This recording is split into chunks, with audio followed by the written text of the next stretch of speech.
Never let what you want to say get in the way of what your audience wants to hear. Conduct communications intelligence. Ask them, listen to what they're telling you, and then craft and create a story out of your experiences and things you've observed and learned to begin to allow them to see a vision of themselves differently than what they had when you came in. Orchestrate an experience. That experience is major. If information could change people, everybody would be skinny, rich, and happy. Most people have goals in life. And we would think you gotta be goal-oriented. That's the first mistake. Yes, you need goals, but there's something far beyond goals, which is what all successful people have, and that's a vision. A vision is about what you're here to create. A vision that really works is one that excites you. You gotta have a vision for what it is you really, truly want. Not what you think you want or what you should have. You got to focus on you. And as you convince you, as you sell yourself every day, you will begin to see a difference in the things that you're doing. Selling yourself on your ability to perform a job, to achieve a certain objective, telling yourself every day, here I go again, and I got what it takes. This is my day, and nothing out here is going to stop me.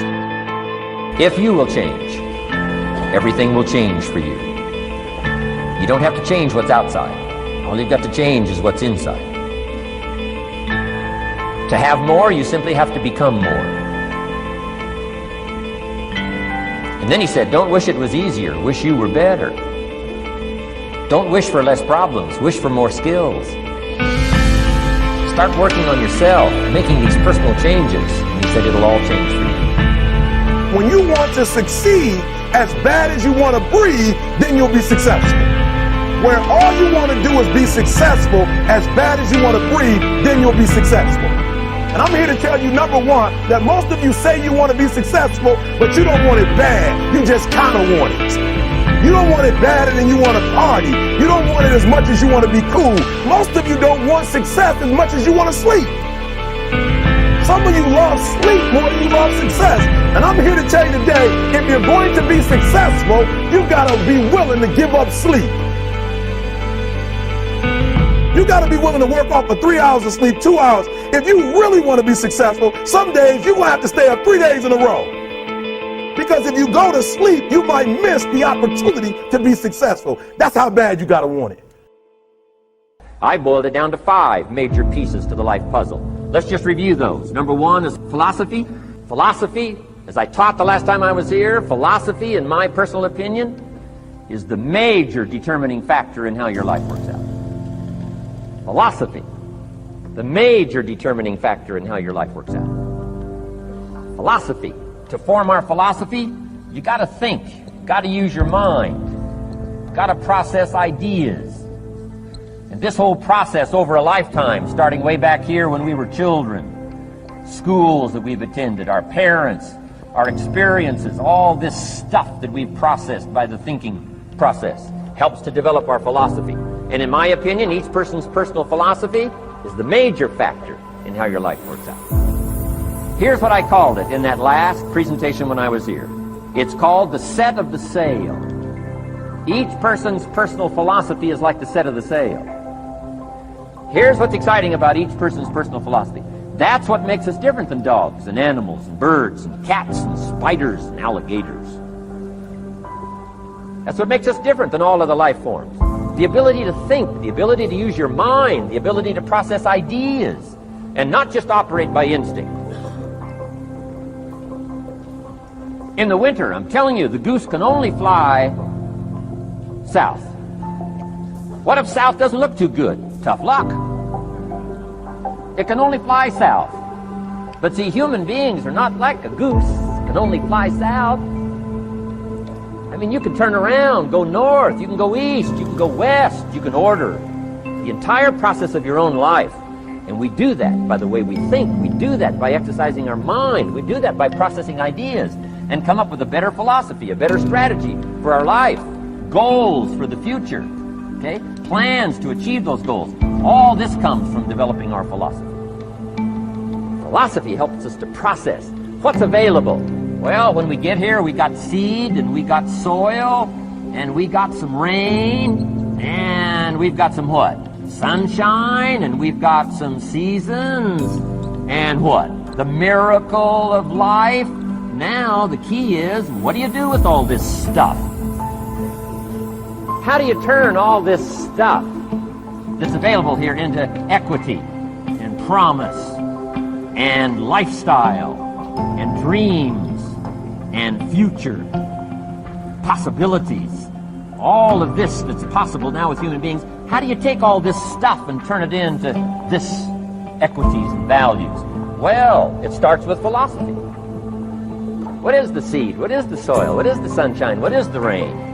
Is it possible to take some of each of all the stuff that's available and turn it into food, and turn it into value, and turn it into nourishment, turn it into something spectacular and unique that no other life form can do? And the answer is yes. But you cannot deal with all this stuff and what to do with it unless you start refining your philosophy. Think, use your mind, come up with ideas, and strengthen your philosophy. There is an energy in the universe. There is something that is in each and every one of us. And it's also in the universe. And you are connected to it in a way that is often perceived to be aloof from us, because it's invisible, because it's in the world of what we call spirit, the world that is not material. And I would like to suggest that you suspend your disbelief, allow yourself to know that you're not a human being here having a spiritual experience, but that is the other way around. That you're a spiritual being having a human experience. And the quality of your human experience is really much more dependent upon how you use this invisible intelligence and how you connect to this energy. And once you have an awareness that you can never be separate from it, that you and it, and whatever you call it, it doesn't matter. It doesn't matter if you call it God, if you call it divine presence, if you call it soul, if you call it spirit, if you call it consciousness, if you call it Christ consciousness, you can call it Buddha consciousness, you can call it Louise, you can call it Edna, you can call it Ralph. Alan Watts once said that you can't get wet from the word water. It isn't the word that allows you to experience water. And whatever it is that you call it is something that is distinct from what it is. When I was walking in here this evening on these beautiful grounds, I saw some people looking at the flowers and the different plants that were growing. And as they were looking at them, there was one person who was obviously an expert, a botanist of some kind, and he was trying to explain to each one of the people what the name was, the technical name for each one of the flowers. And I was watching that and thinking, it doesn't matter what you call it. Can't you enjoy? Look at that thing. It's orange, and it just came out of nowhere. There's something very profound about enjoying it and being there with it, rather than being obsessed with labeling it. There was a very famous Danish theologian. His name was Søren Kierkegaard. He once said that once you label me, you negate me. Once you place a label on me and put me into a compartment or a category of some kind, I must then become what it is that you have labeled me to be. So that we want to be able to live our lives and to practice principles of higher awareness without being so consumed with what I call ordinary human awareness. And ordinary human awareness is just the recognition or the belief system that I am a human being. Maybe I'm having a spiritual experience, I'm not quite sure. But higher human awareness, what is sometimes in the East called Siddhi awareness. In the West it's been called higher consciousness or Christ consciousness. There's many names for it. But when you get beyond just knowing yourself as this body and this personality and this thing that you inhabit, and begin to realize that who you are is that which was never born and can never die. When you recognize your eternal self. And that's what this program is really about. It's really about recognizing the power, the energy, the capacity to be able to do what it says in some of the most holy books that you've ever read, that even the least among you can do all that I have done, and even greater things. And that's not just empty words from Holy Scriptures. That's a very powerful lesson that each and every one of us can practice and live every day.